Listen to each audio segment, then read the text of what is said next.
the entrance of the tomb is the eastern wall, in which the fourth door is found. It's made for the statue of the double, or the Ka of Khnum-Hotep.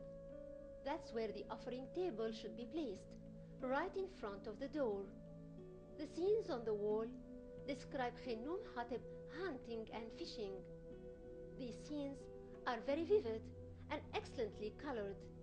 We see the tomb's owner standing elegantly on a boat, fishing using a spear. The details of Khnum's painting express his gracefulness and neat clothing and body's fitness, reassuring the fact that the scenes that showed young men wrestling and looking after the fitness of their bodies reflected real activities and sports. Khnum-Hotep hunts birds also, using traps made of nets. It's a useful sport, and the beautiful sunny weather of Egypt helped in its practice. There are black lines written in demotic handwriting between the legs of Khnum-Hotep. They were written during the time of King Ramesses II, 800 years later.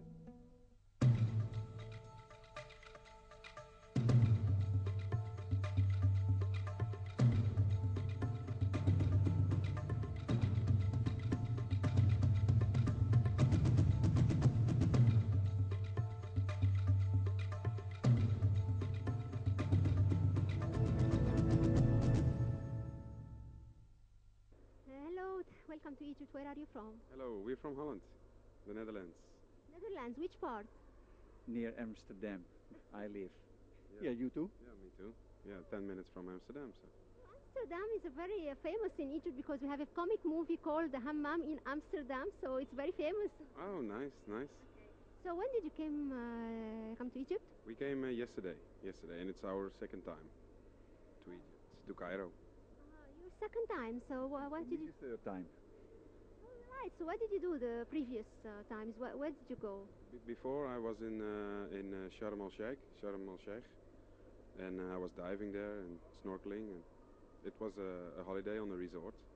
And now this vacation in Cairo is a city trip. So. Okay, what about you?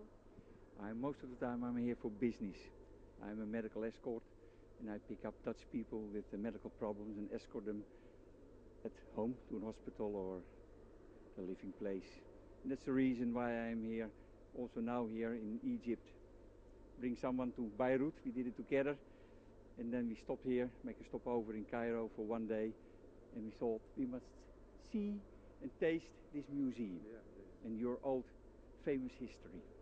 Yeah, so is this is your first trip to the museum, right? Yeah, the first trip, and outside I saw the museum from outside, and it was very big. In Holland we have also museums, but it's like a house, right? And this is a factory, so a lot of things to see. Yeah, it is supposed to house the most important monumental collection in the world. Yeah, it's very old, and yeah, it's famous history, right? Okay, anything in particular you like here in the museum? I like the big, hoe zeg je dat? Statues. The big statues, and also the Tutankhamun. Tutankhamun. Yeah, that's nice. We must see that. So, yeah, I like. What about you? For me a little bit the same. In Holland we must learn a lot about the world.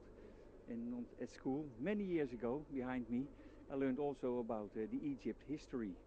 And now I can see it, but I told it already, you can taste it. And why I don't know, but it's also the atmosphere in the museum. It's old, a little bit dark, and I liked it.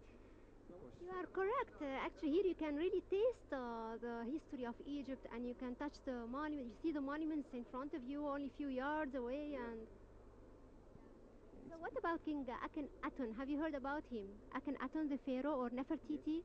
What was I heard about it? I told already when I was at school, when I was a boy about 16 years old, and I read about it. But the problem is I forget a little bit. But now I can see it again, and I don't know what I must do at home, read again. And before I went here to Egypt, I saw some documentation on our Dutch television, and we can pick it up by computer, but also about the catacombs here under it. The storerooms? The storerooms, yeah. Filled with a lot of more things like that. And You won't believe it. There are almost 70,000 pieces stored in the storerooms beneath the museum. yeah, keep an eye on it. The northern wall is the one that brought fame to Khnum-Hatep's tomb. The tomb starts at the top with him hunting, then standing with one of his sons and an escort and 3 dogs, while supervising the different activities carried on in his estate. Then in the 3rd row comes the controversial scene of the Asians coming to Egypt. Here, his scribe introduces to him 37 persons, represented by a number or a delegation of them. The texts describe the scene as follows. In the 6th year of the reign of the mighty Horus, guide of the 2 lands, king of Upper and Lower Egypt, Sesostris II, a number of Asians were brought by the son of the governor, Prince Khnum-Hatep. They brought Kahl. The Shasu are 37 in number. Then the text ends. The word Shasu was a name by which the Egyptians called Sinai Bedouins and the Samites who lived in Syria and Palestine. The scene was interpreted as a record of the advent of Abraham to Egypt. The art of the scene raises eyebrows of admiration. The foreigners were depicted accurately, with showing details of their strange colored costumes and different hairstyles and beards.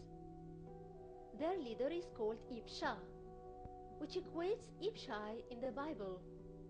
There is a sentence written above them that tells their nationality. It says Hekau Chasut, which means the rulers of foreign lands. It may be the origin of the word Hyksos, and if that is correct, then the very people who came to Egypt as visitors and were welcomed as guests planted the very seed of one of the most vicious enemies of Egypt. The text inscribed on the bottom part of the wall shows the pride Khnum-Hatep had, being a governor who was appointed by the king Amenemhat II for his love of justice. Here, he mentions the gnome's name to be Menait Khofo, which means the wet nurse of King Cheops.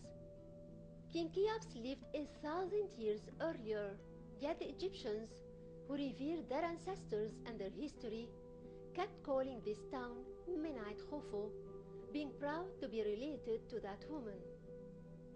He also listed his family tree line that showed how the marriages between his family and another ruler's family and inheritance kept the ruling power for generations, starting from the middle of the 11th dynasty till the middle of the 12th dynasty.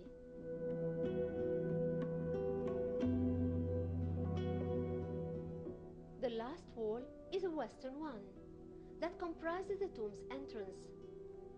On it, there are presentations of all major crafts and industries that took place at its time in Egypt, like the carpenters, the shipbuilders, potterers, weavers, bakers, carriers, and sculptors. The tomb of Khnum-Hatep II is one incredibly important Middle Kingdom tomb that bears on its walls all aspects of life in Egypt, including crafts, sports, rituals, and art, but above all, the precious texts and scenes that forms the basis of the greatest history of all, the Egyptian history.